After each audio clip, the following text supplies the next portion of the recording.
how do you get prepared and excited for the cold, desolate, dark winter ahead? Photographers like myself, it's hard to get motivated to go out and photograph.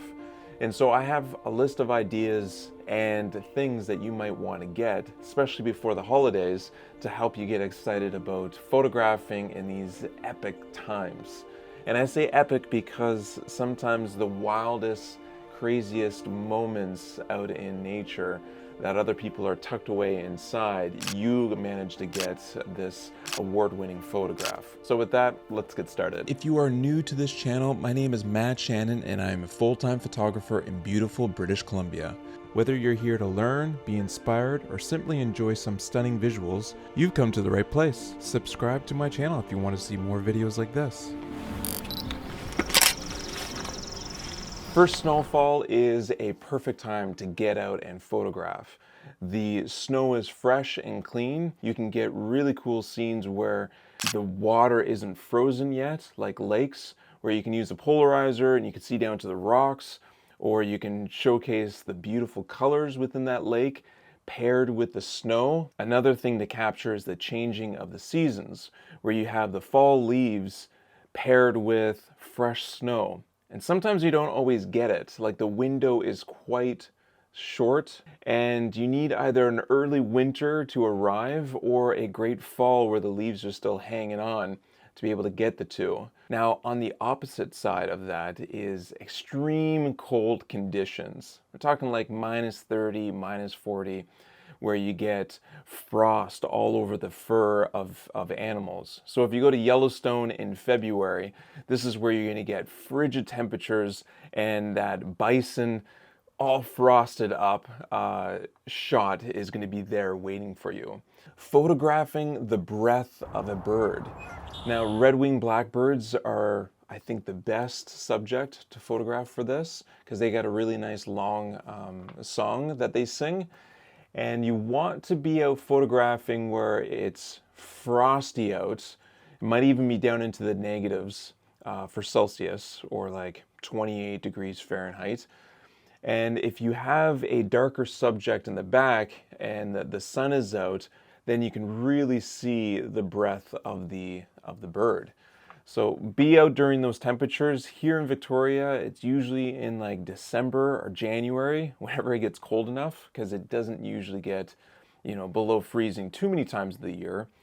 And that's what you want to be doing. You want to be getting out early morning, right as it gets into those freezing temperatures. Photographing ducks in the water. And obviously this is going to be before it freezes over. Now during a snowstorm, they tend to dip in the water quite a bit more. I don't know if it's just because they get a bunch of snowflakes all over them and they want to rinse it off.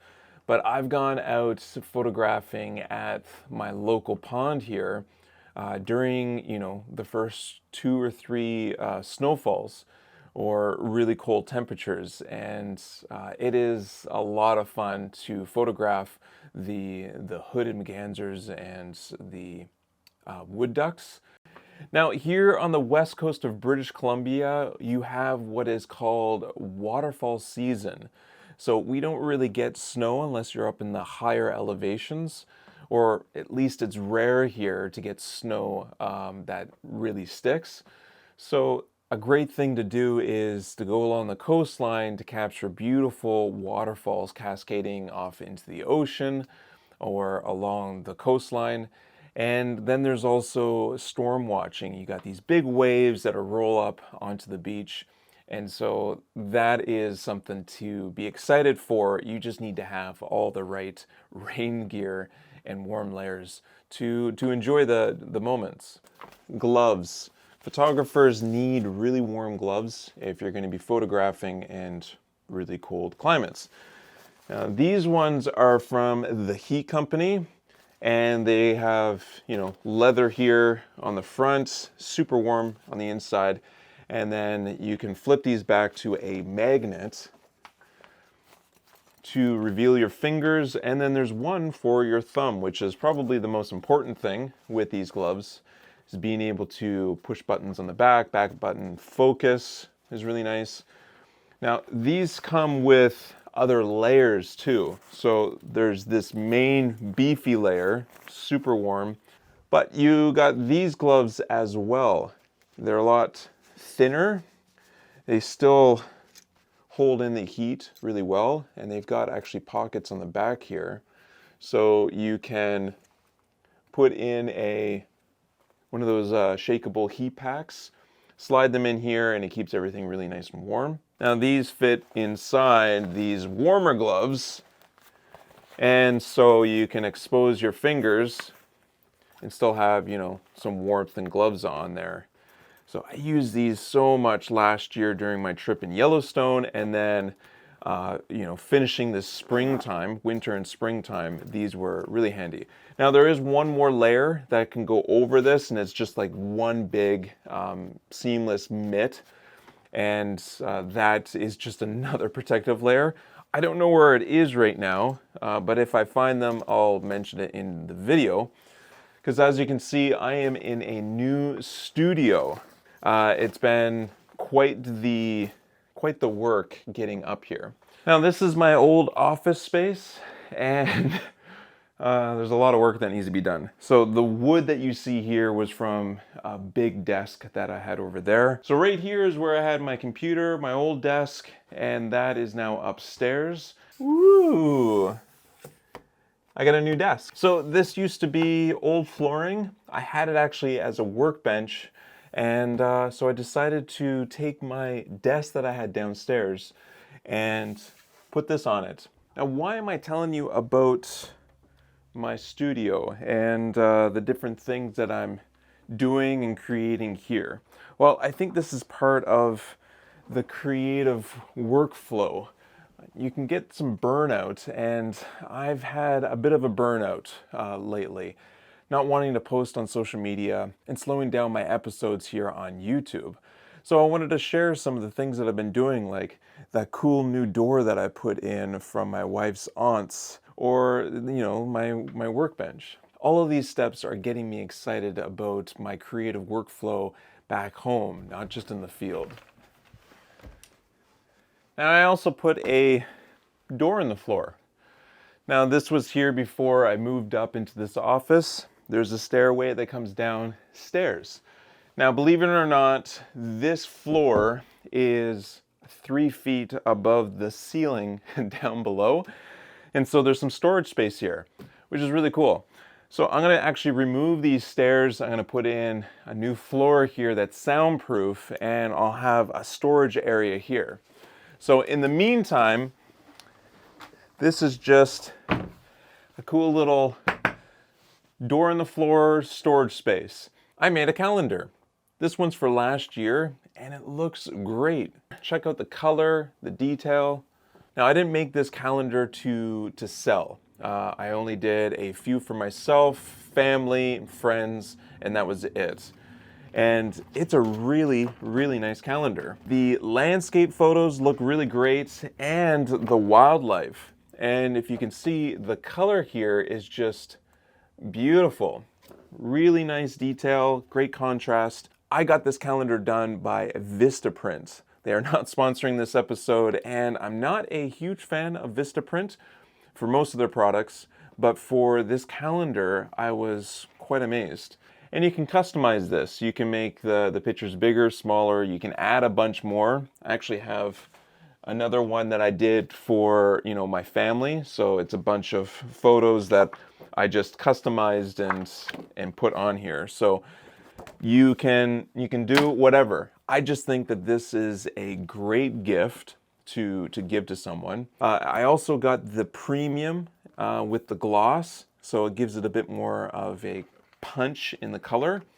Now here's a big thing: if you are going to do calendars with Vistaprint, you can allow them to edit your images, add some more saturation, brightness, contrast to your photos. Obviously I edit my own images, but I went on like Reddit to read about the reviews, and other photographers said that when they uploaded their images and they left it blank for having Vistaprint edit these photos for them, they said that the photos look dull and not as poppy or bright.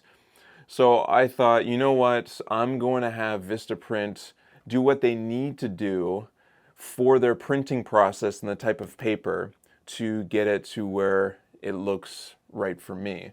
So I took a risk there, and it looks exactly what you see on my website.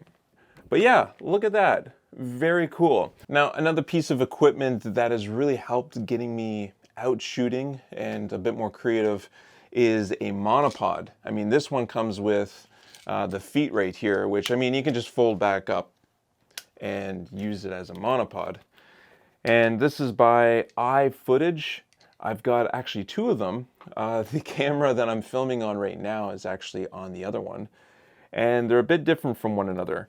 So they got these feet that can go out, so it's kind of like a hybrid where it's a bit of a tripod and it can stand on its own, but you can actually disconnect it just by pulling down this collar, and it's a little bit of a locking collar. This one's carbon fiber, and it comes with the Komodo KS5 video head, and I've been loving this video head. It's like half the size, if not more, than the other Manfrotto video head that I'm using. And of course that just pops off just like the bottom does. So it's really easy to take apart, fold up, and it's really easy to put together. So I use a collar here that I actually have currently on this tripod right here. So it's a little clamp for my Insta360. So that clamps onto here, and I can film myself with the Insta360. So if I'm out filming, photographing like owls or something, not only am I taking photos and filming, but I can also use the Insta360 to zoom in on the adventure to kind of give you the behind the scenes, which is really important for film photography. So I've been doing a lot of film right here on my dad's film camera. Now he's got the battery grip that he gave me, and this will blast through a whole film roll within seconds. 3 frames per second, which is a little rich for my blood. It's an FE Nikon camera. Really been loving this. And I bought this lens right here. This is a 500 f4 ED lens. It is the D model, and so I can actually attach this to my film body, and I actually have an aperture ring right here. Because any of the newer lenses, the aperture ring is controlled electronically, and of course with this film camera, there's no battery or electronics here that can control the aperture opening and closing. So I bought this lens, I mounted it on this monopod, and I was able to film myself taking film photos in the wild. This has been quite the game changer just in getting me out. If there is a fine line between, I don't feel like it, this is that fine line that just says, all right, because I can just grab this really willy-nilly, nice and light, and it's really quick to set up and take photos and video. I'll have links to all the gear that we've talked about down in the description. If you can't find them there, go to my website, mattshannon.ca/gear. Thank you so much for watching. Subscribe if you aren't subscribed, and I hope to see you on the next episode. Ciao.